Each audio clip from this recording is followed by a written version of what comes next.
안녕하세요. 저는 학교 이름 말하나? 아니.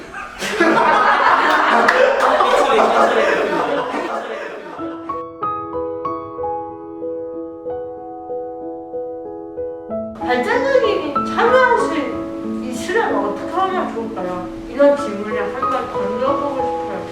물어본다는 거.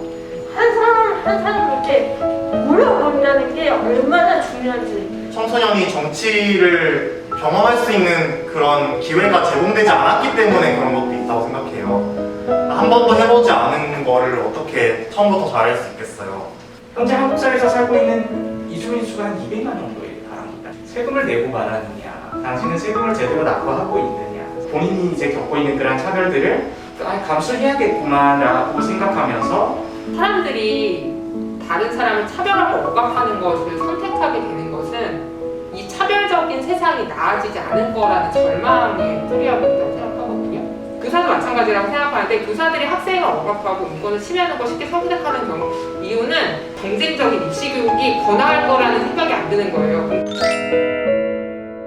안녕하세요. 저는 송지연이라고 하고 양천구 인권교육센터에서 발달장애 당사자 강사로 활동하고 있습니다. 발달장애인으로서 살면서 여러 가지 선택과 결정을 할 수 있다고 이야기도 하고 우리가 함께 행복한 세상을 만들기 위해서 열심히 활동하고 있습니다. 네, 안녕하세요. 저는 송민재라고 합니다. 청소년 인권행동 아수나로라는 단체에서 활동하고 있습니다. 제가 생각하는 정치 참여란 내가 속한 공동체 안에서 삶의 문제를 해결하는 과정이라고 생각해요. 공동체 구성원이라면 누구든지 정치에 참여할 수 있어야 하는 것이죠. 지금 제가 하고 있는 청소년 운동도 일종의 정치라고 생각하고 정치 참여라고 생각합니다. 네, 반갑습니다.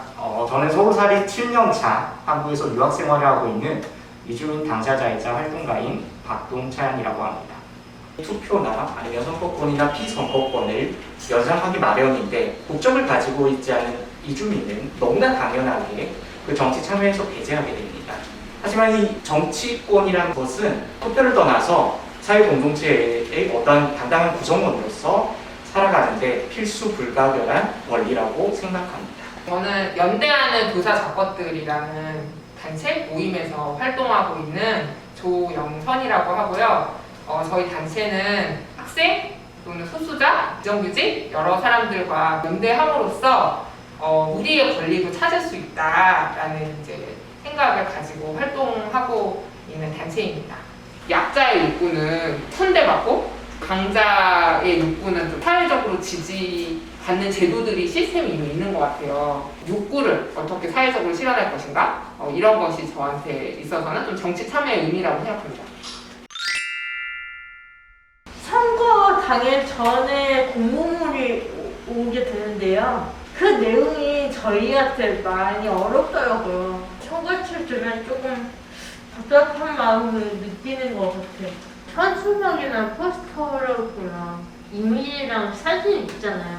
근데 막상 투표장 가면 그런 게 아니고 숫자하고 이름은 있으니까 막상 가보면 생각이 안 나거든요. 태국이랑 영국이랑 후보자의 당일 요구 그리고 후보자의 사진, 이름, 번호가 있습니다. 그래서 우리나라도 사진하고 같이 투표 용지도 만들어 주시면 투표할 수 있는 확률이 더 높다고 생각합니다. 선거 때마다 저도 같이 공보물을 보고 하는데 나는 이렇게 정치에 관심이 많고 이렇게 공보물도 다 보고 하는데 실제로 투표를 하지 못하는구나. 중학교나 고등학교에서 학생생활 규정에 학생 신분으로 정치에 관여하는 것을 금지하는 조항을 포함시키는 경우가 많아요. 제가 활동하고 있는 청소년 인권 단체에서 어떤 회원이 작년 총선 때 선거운동을 했었는데 미성년자라는 이유로 그 회원분이 속한 정당의 도당위원장이 벌금형을 받는 일이 있었어요. 많은 어른들이 너희들이 판단 능력이 되냐, 교사가 찍으라는 대로 아니면 부모가 찍으라는 대로 찍을 거다. 그러니까 청소년은 미성년자고 미성숙한 존재이기 때문에 정치적인 판단을 할 수 없다는 거죠. 예전에 여성천 정권을 제안할 때 쓰였던 논리들과 완전히 똑같은 논리거든요. 이주민 당사자로서 정치를 얘기하고 정치적 배제를 얘기한다는 것은 살짝 좀 난감하고 애매한 부분이 있습니다. 왜냐하면 정치란 영역은 철저히 국민의 고유 권한으로 한국 사회에서 지금 인식되고 있고 비한국 국적자라든지 외국인들한테는 이게 열려있지 않는 영역이기도 하거든요. 그런 점에서 이주민은 그동안 오랫동안 비정치화를 강요받은 그런 집단이라는 생각이 좀 듭니다. 그래서 정치를 얘기하기 전에 저는 사실 정책적인 배제를 좀 얘기해보면 좋을 것 같아요. 지금 지급되고 있는 재난지원금 같은 경우도 이주민 당사자들은 그것을 이제 수령할 수 있는 권한 자체가 없고요. 마스크 오부제라는 정책이 시행됐었잖아요. 근데 초반에 이 오부제에 접근하는 것도 상당히 좀 어려움이 있었습니다. 지금 한창 백신 접종이 이루어지고 있는데 그걸 이제 질병관리청 백신 예약 사이트에 가야 되는데 그게 단순히 이제 한국어로 되어 있다 보니까 접근하는 데 있어서 상당한 불편을 겪고 있다는 것입니다. 외국인 노동자들 같은 경우에는 모든 사람이 이제 똑같이 적용받고 있는 근로기준법에서도 상당히 소외받고 있고요. 이주민 당사자가 가장 집요하게 받는 질문 중 하나가 세금을 내고 말하느냐. 하지만 이주민 당사자들을 보면 소득세를 포함한 여러 가지 이제 직간접세를 납부하고 있고 수입이 없는 유학생들 같은 경우에도 한국에서 소비하면서 그 상품에 붙는 부가가치세 같은 간접세를 또 납부하고 있거든요. 또 한 가지는 왜 남의 나라에 와서 그냥 조용히 돈만 벌다 갈 것이지 남의 나라 정치일에 계속 간섭하려고 그러느냐. 작년 총선 때 있었던 일인데 광진구에 출마했던 어떤 후보자가 낙선하면서 유튜브에 출연해서 본인의 이제 낙선 원인에 대해서 광진구 이 자양동이라는 동네에는 중국 동포들이 많이 살고 있기 때문에 이 그룹들은 친여당 성향이다. 그쪽으로 이제 몰표를 던졌다. 그것 때문에 본인이 낙선했다고 공공연히 밝히기도 했습니다. 하지만 이건 정말 사실과 다른 얘기죠. 참여조차 못하고 있는데도 온갖 편견과 혐오 속에 시달려야 하는 안타까운 상황입니다. 18세 선거권이 되고 나서 총선이었어요. 제가 당시에 이제 고3 학생들을 이렇게 만나고 있었고 후보들을 초청해서 이렇게 토론회 같은 거 해보고 싶다. 근데 학교 내에서 선거운동이 금지돼 있다 보니까 학교 안에 운동장까지 들어올 수 있느냐 없느냐 뭐 이런 것도 제약이 너무 많고 고3 중에도 그 선거권이 없는 학생들 있잖아요. 그럼 그 학생들은 또 같이 있으면 안 되는 거예요. 그러니까 학생들 사이에 이번에 투표권이 있는 사람을 골라내서 그 중에 너 이렇게 뽑아가지고 이 사람들만 되는 거다. 그래서 이거 하면 안 되겠다. 그러고 나서 보궐선거가 있었는데 학생들이 이제 시장 이런 거 좀 잘 모르잖아요. 그러니까 선생님 뭐 이번에 누구 찍으실 거예요? 그래서 얘기하는 거예요. 그래서 교사가 그걸 얘기할 수가 없잖아요. 그래서 선생님은 10년 전에 무상급식을 반대했던 사람은 싫어해. 제가 지금도 지금 이게 만약 유튜브 방영이 된다 그러면 그 이름을 얘기해도 되는 건지 잘 모르겠거든요. 그래서 막 그래 역시 우리 선생님은 더불어 땡땡당 지지자네 딱 그러는데 전 아니거든요. 근데 그 대화 동안 전 한마디도 할 수가 없었어요. 이러면서 무슨 민주시민 교육을 하라는 건가. 청소년들은 국민의 4대 의무를 다 하지 않기 때문에 뭐 권리도 제한받는다 이런 거 있었거든요. 그 중에 하나의 납세 의무도 있었어요. 배제당하는 사람들의 논리는 진짜 되게 유사하구나 이런 생각을 좀 많이 했고, 그러니까 늘 권리가 주어지지 않은 사람들의 정치적 성향은 다른 권리를 가진 사람에 의해서 추측되는 것 같아요. 교사가 찍으라는 대로 한다. 그러니까 저는 현실적으로 교사의 권력이 학교에 있다고 생각해요. 학생들한테 얘기할 때 발언권의 무게도 있고 생기부도 적고 평가권을 갖고 있으니까. 근데 저는 오히려 말하지 못하기 때문에 영향력이 과잉 커진다고 생각해요. 뭘 근거로 거기를 지지하는지 좀 얘기를 하다 보면 삶에 대한 정치에 대해서 그러니까 토론의 여지가 생기는데 지금은 뭐 서로 추측만 하고 이러니까 교사의 권력이 오히려 좀 강화되는, 이게 시민으로서 이렇게 동등한 수평적 지위를 갖지 못하는. 발달장애인 서비스가 다양하게 만들어지고 있고 여러 가지 기관들이 많이 나타나고 있습니다. 그런 기관들 만들 때마다 당사자들한테 의견을 묻고 그거를 시행해서 그 기관을 만드느냐? 그렇지 않거든요. 항상 보면 사회복지사 기관들, 전문가, 장애인을 위해서 일하시는 분들이 생각하고 추측해서 만들어서 답답함이 많았던 것 같아요. 저 같은 경우에도 시위나 집회 같은 데 나가서 나는 청소년인데 청소년으로서 이런 거는 하면 안 되는 건데, 그래서 제가 그런 거를 할 때 숨기고 감추고 그런 과정이 계속 반복되면서 시민으로서 우리 사회의 목소리를 낼 수 없는 사람이구나 라는 생각이 계속 들면서 정치 같은데 일부러 관심 안 가지려고 하기도 하고 이렇게 체념을 많이 했던 것 같아요. 이러한 혐오와 질시 속에 있다 보니까 이주민 당사자들은 자신의 그런 발언들, 나의 메시지가 어떠한 특정한 정치성을 띠냐 아니면 어떤 특정한 정당이나 개인에 대한 지지로 이어지지 않을까 하는 두려움 속에서 자기 검열을 하게 되는, 결국에는 한국 사회 속에 완전히 이제 포섭되지 못한 채 본인이 이제 겪고 있는 그런 차별들을 감수해야겠구만라고 생각하면서 체념하게 된다 이렇게 말씀하셨는데 선생님 정치는 더러워요.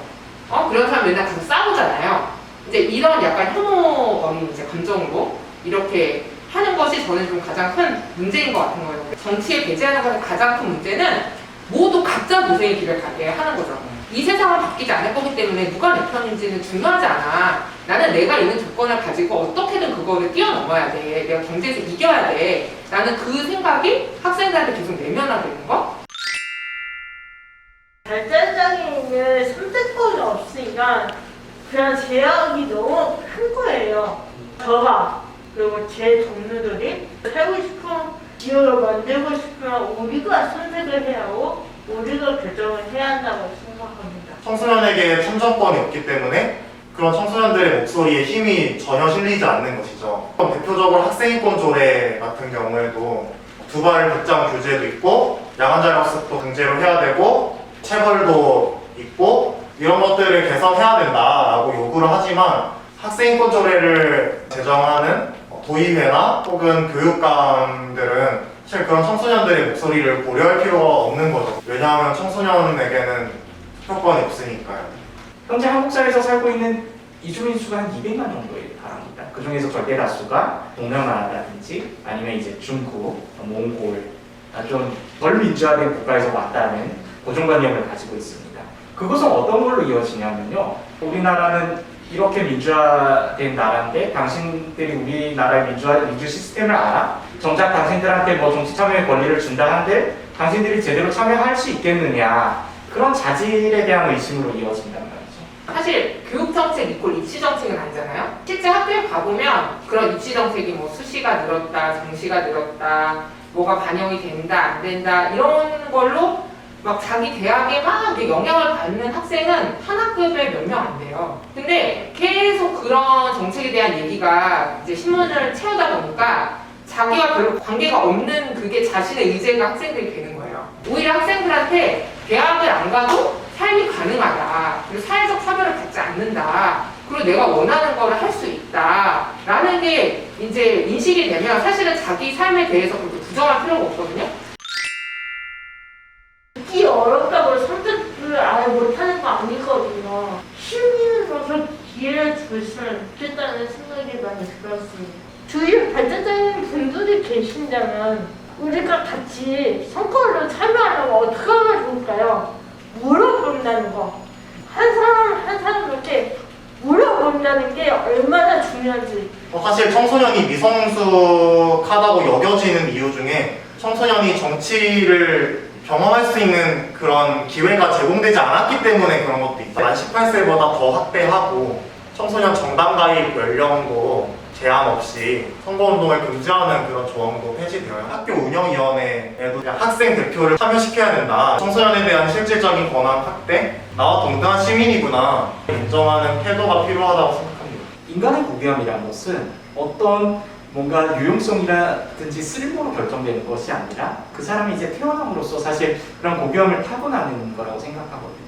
다문화 시대라고 말은 그렇게 하잖아요. 저는 그 정치적 권리라는 것을 단순히 이제 선거나 투표로 환원하지 않았으면 좋겠다. 풀뿌리 민주주의라고 우리가 마을 공동체에 참여해서 목소리를 내고 최소한 이제 동사무소라든지 그 주민센터에 참여함으로써 선주민들과 이주민들의 화합을 도모할 필요성은 있다고 생각이 됩니다. 국회나 지자체 그리고 의회 또 공무원 같은 영역에서 대표성과 비례성에 대한 고민이 좀 있어야 될. 학생들이 이제 미성숙하다 이랬을 때 이제 떠올리는 이미지는 충동적으로 투표를 할 것이다 뭐 이런 거잖아요. 근데 어른들이 이랬다 저랬다 하면 부동층, 뭐 캐스팅 보트 오히려 주목을 받잖아요. 비청소년들의 이랬다 저랬다는 굉장히 오히려 정치적 파워를 부여한다는 거죠. 사실 시행착오의 역사가 저는 민주주의 역사라는 생각을 해요. 청소년들이 이렇게 정치적 공간에서 자기의 이야기를 할 수 있는 공간이 열리는 것 자체가 저는 굉장히 큰 민주주의다. 사람들이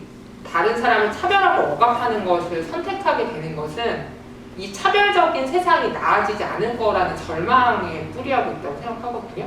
교사들이 학생을 억압하고 인권을 침해하는 걸 쉽게 선택하는 경우 이유는 경쟁적인 입시교육이 번화할 거라는 생각이 안 드는 거예요. 그럼 그동안 교사 보고 버티란 말이야? 이게 감당이 안 되는 거죠. 16세 이제 교육감 선거에 지자체 선거에는 16세 선거권 보장하자 뭐 이런 것도 이제 굉장히 진보적이라고 나오지만 저는 솔직히 청소년 교육감 후보가 나올 수 있는 정도 돼야 우리가 뭐 청소년이 주체적으로 한다 뭐 이런 얘기가 가능한 거지. 사람들이 결국은 내가 참여했어 라는 것이 이 사회에 내가 소속되어 있다 라는 거를 저는 느끼게 하는 굉장히 중요한 거라고 생각을 하거든요.